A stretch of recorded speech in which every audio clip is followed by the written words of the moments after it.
want to show you some German children's stories that I was read as a kid back in Germany. And guys, my wife just took me to Disneyland for the first time. And for me as a German, it's very weird to go there because everything is so positive. We went to see a play of Cinderella and it was like happily ever after and everything is fine and happily ever after at the end.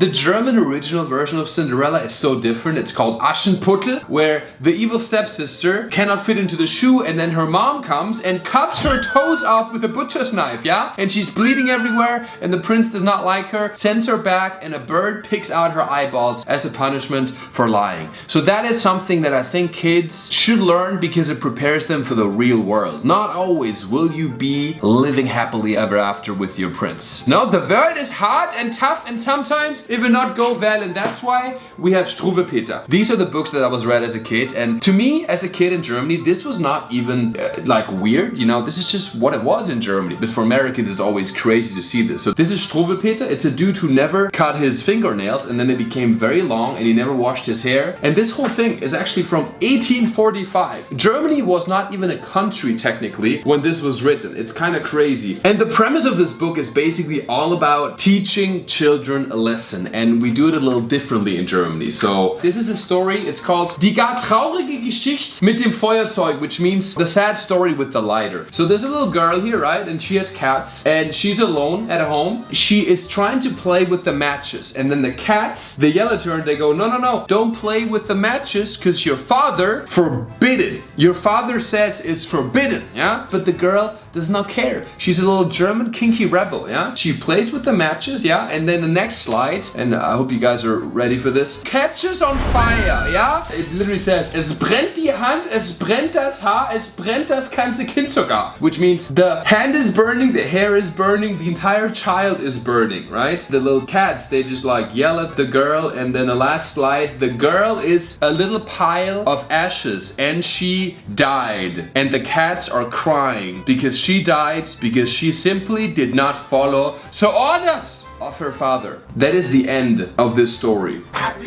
ever after at the end. So now, kids, what do we learn from that story? Most American stories end with some sort of resolution where there's a happy ending. But sometimes that's just not the case. This is a fantastically, beautifully scripted story to teach kids not to play with fire. Because if they do, they're gonna die. And that's reality. We Germans, we just don't want to sugarcoat everything and make it into a Disney version because we're just afraid that if our kids learn the happy endings that they will always just become weak and that one day they will become Americans.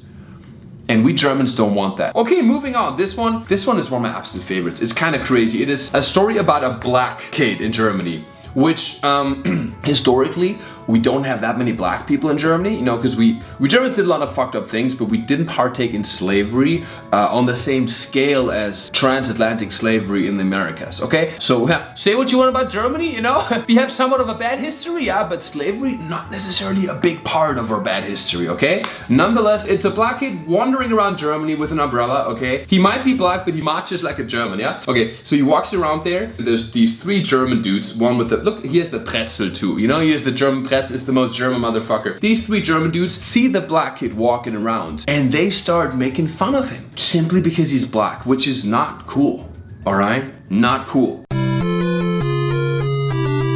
They all screamed and laughed at the little kid because it was black as ink. Okay, this was written in 1848 before Germany had guilt. So just keep that in mind, okay? It's a little problematic. And then what happens? This dude here, the big G, his name is Niklaus, yeah? He had a big bottle of ink for some reason. He saw the German kids making fun of the black kid and he was like, hey, stop it. Don't make fun of the black kid. It's not his fault that he's not as white as you are.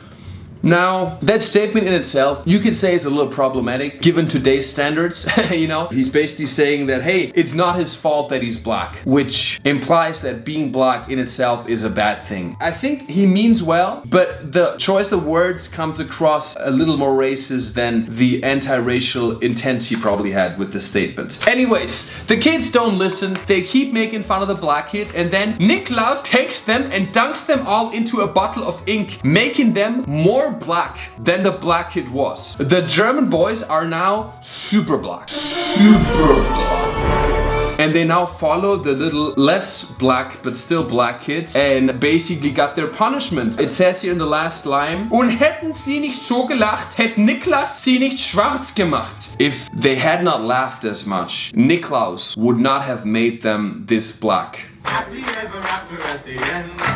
I think this story, given that it has been read to German kids since 1848, explains a lot about German behavior. It's so ingrained in us. Like, we Germans, we are so afraid to laugh and show emotions because we're afraid that if we laugh too much, one day we will become black. Oopsie, yeah, another oopsie for Germany, yeah. I think this is so funny because this story, I think in theory was supposed to be anti-racist, but based on today's standards, it is the most racist story against racism. Oh, we fucked up so bad. Oopsie whoopsie. Then this one here, this is the story of the Suppenkasper, which is a kid. He looks fucking healthy. They even say like, oh, he had little cheeks that are so red and fresh. It's just weird describing a kid's cheeks as red and fresh. Little chubby, you know, but healthy. And one day he was like, no. He's crying. He's like, no. I will not eat the soup anymore. I will just not eat the soup anymore. The next day, he lost weight. Now he's ready to walk a runway in Paris. He looks like he's gonna model for Prada now. They're saying, oh, the Casper, he didn't eat on 3rd days, so now he's weak like an American. Didn't say that, but they mean it, you know what I mean? They bring him more soup, and he was like, no, I will not eat the soup. I will not eat the soup. And then one day later, 4th day, now he looks like he worked for Prada for 10 years. And look at this. 4 eats of not eating soup in Germany. With the workload we have in Germany, you burn a lot of calories, yeah? You look like this. And then on the 5th day, he's dead. He died, huh? Again. Happy ever after at the end. Is there any story in this whole book that does not end with the children dying or becoming black?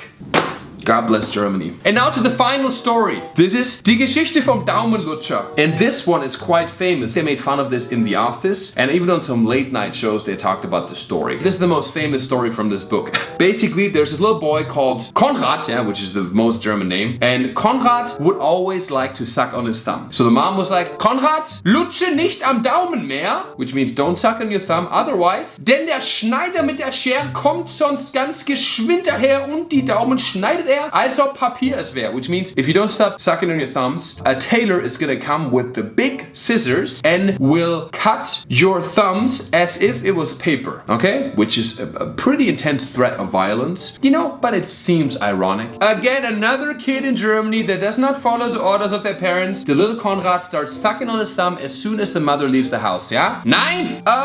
Tailor jumps out of the closet and chops the fingers of the little boy so he has no more thumbs and is crying and there's blood everywhere. And that is the end of the story. And the kid just is sad with no thumbs bleeding. Again, the end. Happy ever after at the end. I gotta say this about Germany, like, you know, Hollywood and America, you guys have these like storylines and you have a first act and a second act and a climax. No, Germany fucking, it's like comedy in Germany. We just have a setup and then a kid dies. That's every single story. Is like an order you have to follow. A kid does not follow the order and suffers. That's the story of every single German fairy tale, and it's hilarious. Again, Germany has done a lot of things in the history that are bad, and I don't want to say it's an excuse, but at least this book gives us some insight as to why so many Germans were just following along, because there's countless consequences of not following along. It's just so different, man. Then in America, my wife gave me this book here. It's like, guess how much I love you. You know, it's with the little rabbit who's saying how much he loves the kid, and then at the end, the kid is sleeping and the mother's kissing him. Kid's not dying? What? America is so different culturally than Germany, and this book would be banned in Germany because it makes children weak and American. Somehow Disney did not want to acquire the rights to these stories, which I think is a mistake. I went to Disneyland now. I want to make a German version. I want to make the Struwwelpeter Land, yeah? Where dreams come true. Okay guys, thanks so much for watching. New videos every single week. Subscribe and I'll see you next time. Bye. Goodbye. Yeah.